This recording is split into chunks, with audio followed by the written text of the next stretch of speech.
جتنی دولت اللہ نے لکھی ہے وہ مل کر رہے گی، وہ ملے گی۔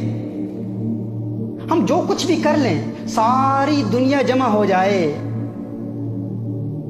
ہماری کل دولت سے وہ جو اللہ نے لکھی ہے اس میں سے ایک پینی، ایک پاؤنڈ، ایک یورو، ایک درہم، ایک دینار، ایک روپیہ بھی نہیں نکال سکتے۔ جو لکھا ہے مل کر رہے گا۔ اور اگر ساری دنیا ہماری ساتھی بن جائے، ہماری معاون بن جائے، سارے مالدار لوگ ہماری مدد کرنا شروع کر دیں، تو جو اللہ نے لکھا ہے اس میں ایک پینی کا اضافہ نہیں کر سکتے۔ یہ قانون ہے۔ اگر مسلمان ہیں تو اس پر ہمارا عقیدہ ہونا چاہیے کہ جو کچھ اللہ نے لکھا ہے وہ مل کر رہے گا۔ اگر آپ آج غریب ہیں تو مت سمجھیے کہ آپ اس لیے غریب ہیں کیونکہ آپ زندگی میں کوئی ایسا بڑا کام نہیں کر پائے، اپنا اہل تھے اس لیے غریب ہیں۔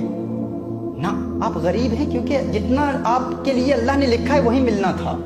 اگر کوئی ملٹی ملینئر ہے اور سمجھتا ہے کہ میں اپنی فہم اور فراست، ادراک اور شعور اور اپنے مناسب فیصلوں کی بنیاد پر میں ملینئر بن چکا ہوں، نہ، تو ملینئر ہے۔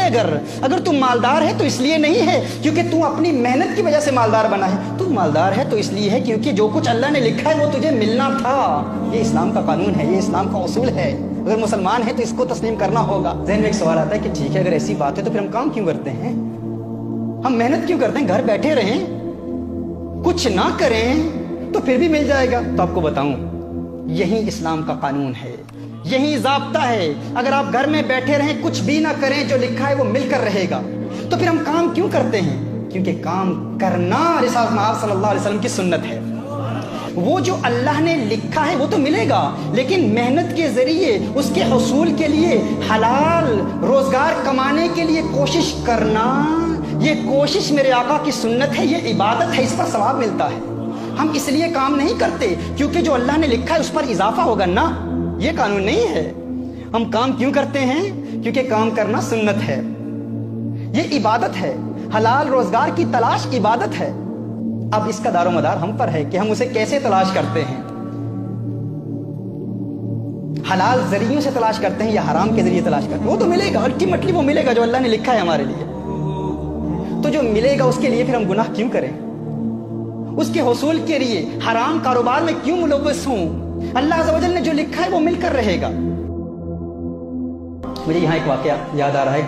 آج سے 4-5 سال قبل تقریباً صاحب میرے پاس آئے، ہماری محفل میں آئے، وہ کہتے ہیں کہ تنگ دستی ہے، بڑی پریشانیاں ہیں، میں چاہتا ہوں کوئی کاروبار مل جائے، روزگار کے لیے دعا کیجیے۔ کچھ محافل میں آنا جانا رہا، اللہ عز و جل نے کرم کیا، انہیں کام مل گیا۔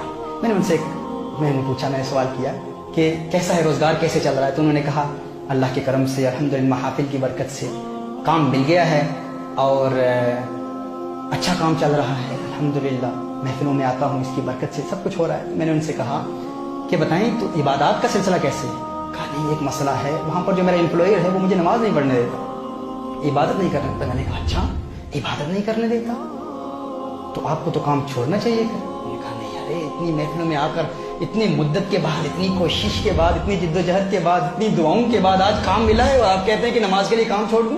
میں نے کہا آپ کام کیوں کرتے ہیں؟ کہتے ہیں اس لیے کرتا ہوں تاکہ روزگار ملے، تاکہ دولت ملے، تاکہ اپنے گھر کے اخراجات چلا سکوں، گھر چلا سکوں۔ میں نے کہا نہ، کام کرنے کا مقصد یہ نہیں ہے، وہ تو ملنا ہی ہے۔ ہم کام فقط اس لیے کرتے ہیں کیونکہ کام کرنا سنت ہے، وہ جو اللہ نے لکھا ہے وہ تو مل کر رہے گا۔ اور قانون کیا ہے؟ اصول یہ ہے کہ اگر کوئی سنت آپ کو فرض سے محروم کر دے تو آپ اس سنت کو چھوڑ دیں، فرض پر عمل کریں۔ اب کام کرنا سنت ہے، نماز پڑھنا فرض ہے۔ دیکھیے، آپ مثال کے طور پر عصر کی نماز شروع ہوتی ہے